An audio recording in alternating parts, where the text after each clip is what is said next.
Hi. So this book, Unhaul, started with just this small stack of books that I was ready to take off my shelves for various reasons, but then kind of expanded into some bookshelf spring cleaning, which can be difficult. If you are a book person, book reader, collector, whatever, you know that sometimes the books sitting on your shelves aren't just about the story. Sometimes they represent something more, a phase of your life, the experience you had when you bought the book. There's emotions attached to the books, which can make them hard to get rid of. And I decided I was ready to be a little more ruthless with my space. I probably could have been more so, but I was able to make enough room for some new books, and so I thought I had done enough for this spring. And then I have a third pile that's more like for fun. So I went to a used book sale at our local library, and to me, shopping for books is fun.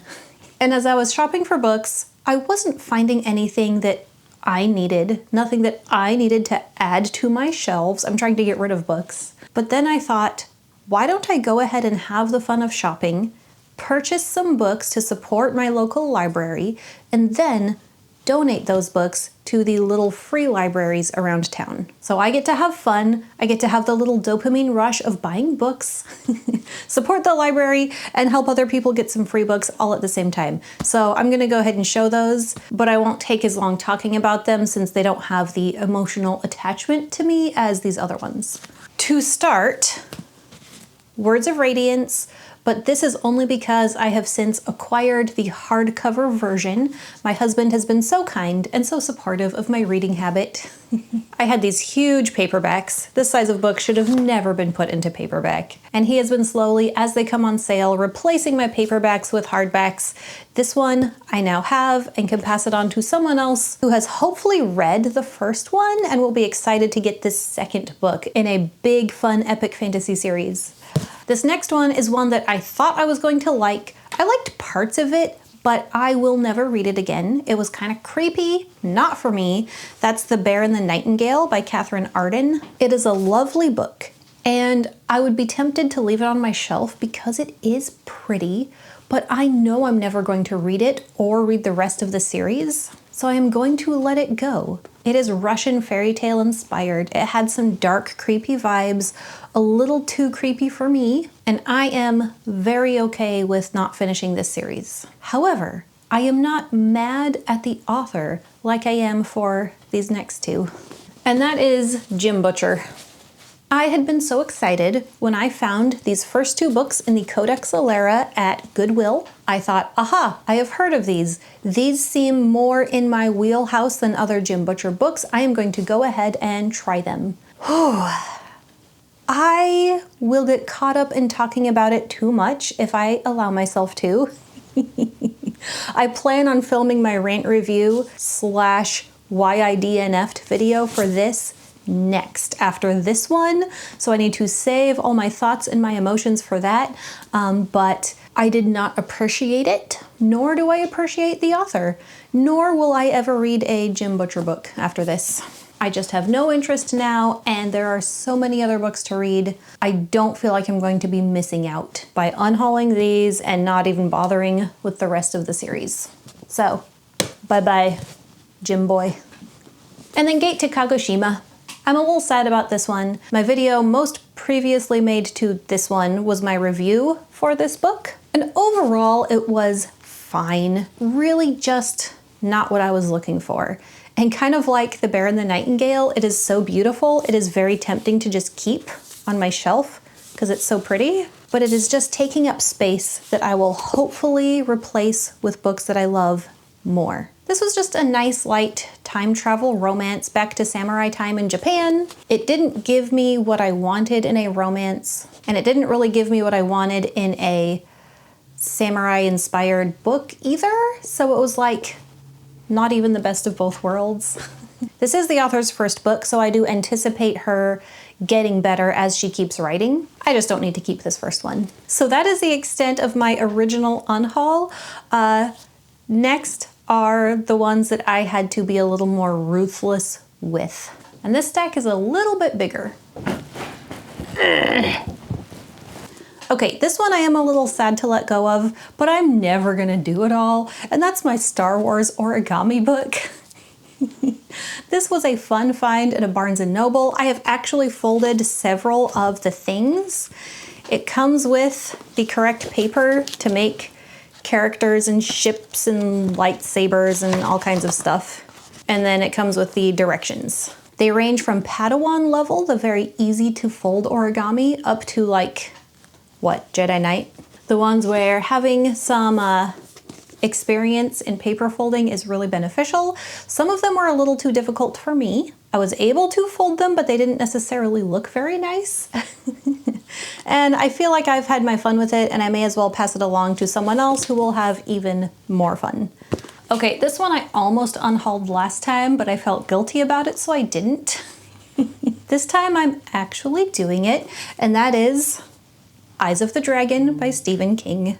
The reason I did not unhaul it and felt a little guilty about it is because my brother gave it to me. I'll ask him if he wants it first before I put it in a little free library. But I'm not going to read it again, nor am I going to read other works by Stephen King.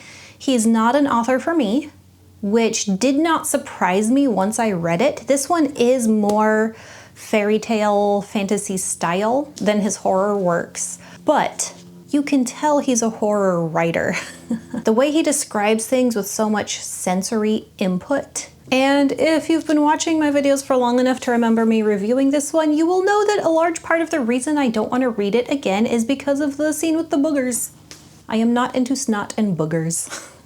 And the rest of my pile of the ones that I felt like I had to be more ruthless about are all like compendiums of short stories and fairy tales. I have had some of these for not just years, but decades. And if you have had a book on your shelf for 20 plus years and have never read it and are not sure if you're ever going to read it, I think that's a sign that it's okay to let it go.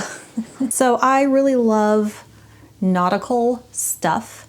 Of the Robin Hobb books, the Live Ship Traders trilogy might be my favorite so far. I love the Pirates of the Caribbean, love all that stuff. Treasure Planet, one of the best movies ever. So I've had this book of pirate tales. I read a couple. They didn't really resonate with me. They were almost too realistic. I prefer fantasy pirates, I guess. Over 25 true tales of devilry and daring by the most infamous pirates of all time. Been on my shelf a long time. I'm never gonna read it. It's fine. And this other one is kind of similar. This is part of a series of short stories and fairy tales. I have another one of them from my book house through Fairy Halls. So I have held on to these for quite some time. I think they're beautiful. The art is lovely, but they are just sitting on my shelf, taunting me with wanting them to contain better stories than they do, and they don't, so I don't need them. Of everything on my shelf, these are the ones I have had the longest, and the ones I sat and held for the longest before deciding, and it does feel like I am letting go a little bit of part of my past, but I am not emotionally connected to the stories in here. It's just the physical books because they're pretty and because I wanted them when I saw them. And I don't need them. Adult me can have different books on my bookshelf. And then I have this book of fairy and folk tales of Ireland and Russian fairy tales. And then the last one in this pile is The Legend of Sleepy Hollow and Other Tales. I don't like scary stories. I don't like creepy stories, and I know what The Legend of Sleepy Hollow is. We used to watch some animated version of it as kids every Halloween, and I never liked it. I don't even know what the other stories are, but I've had it all this time. I've never read it. There's a cool sticker with owls on the inside. But I know that someone will see this old Reader's Digest version of classic tales and be super excited to have it.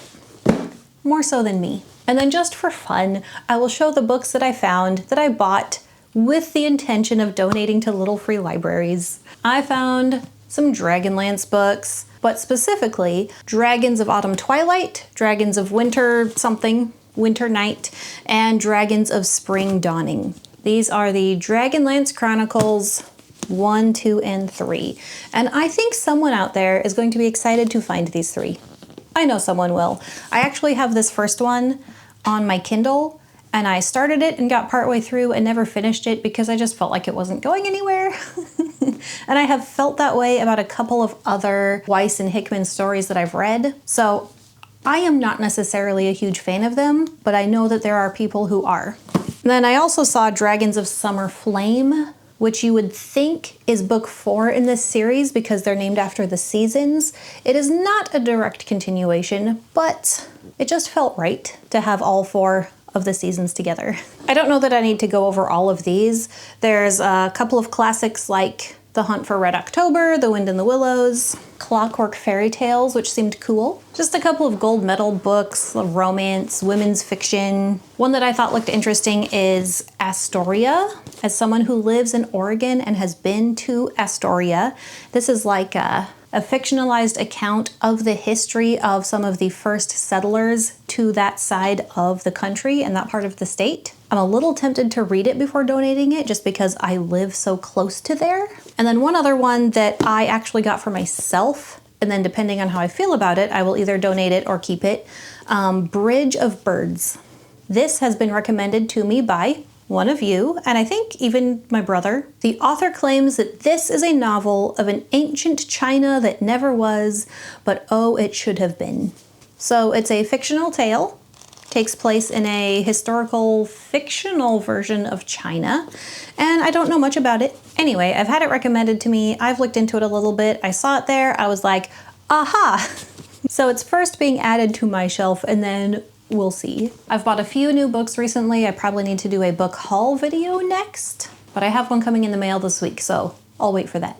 Thank you for joining me for this emotional release of a book unhaul. I will link my Patreon, my Instagram. Thank you, patrons. I appreciate you guys so much. And happy reading. Bye.